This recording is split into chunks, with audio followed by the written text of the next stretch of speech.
Turning to our top story today, Indian Prime Minister Narendra Modi and his British counterpart Boris Johnson are all set to hold a virtual meeting. The two leaders will unveil a comprehensive roadmap 2030, which aims to enhance bilateral ties between the two countries over the course of the next decade. The roadmap will focus on 5 key areas of cooperation, including trade and prosperity, defence and security, climate action, healthcare, and people-to-people relations. In a statement, India's Ministry of External Affairs said, and I quote, "The summit will be an important opportunity to elevate our multifaceted strategic ties and enhance cooperation on regional and global issues of mutual interest." Both leaders will also discuss COVID-19 cooperation and the global efforts to fight the pandemic. The UK has sent 1,000 more ventilators to India to help the country in the fight against COVID-19.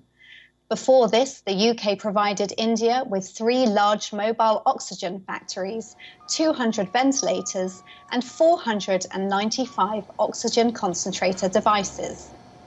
Boris Johnson's visit to India was called off twice this year. Johnson was scheduled to visit India as a chief guest for the Republic Day celebrations. The visit was postponed due to the COVID-19 situation in the UK. Johnson was then scheduled to visit India in April.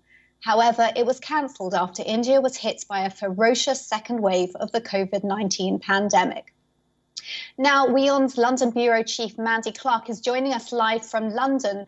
Mandy, the two leaders will unveil a comprehensive roadmap 2030. What will be the key focus of this roadmap?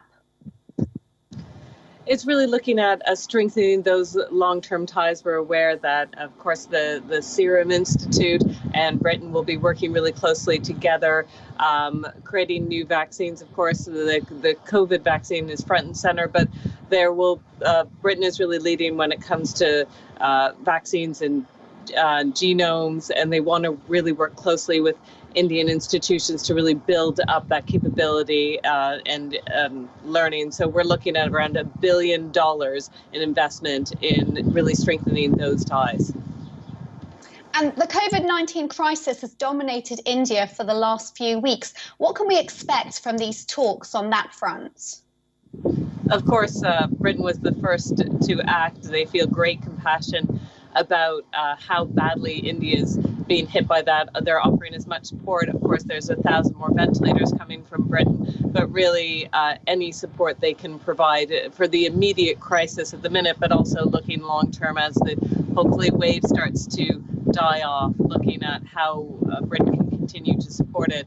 India is an incredibly close friend to Britain, and Britain also was the hardest hit in Europe, so they understand how deeply and brutal COVID can be. So they will be there in support capacity as much as possible during this crisis. Absolutely. Thank you, Mandy. We'll be coming back to you shortly.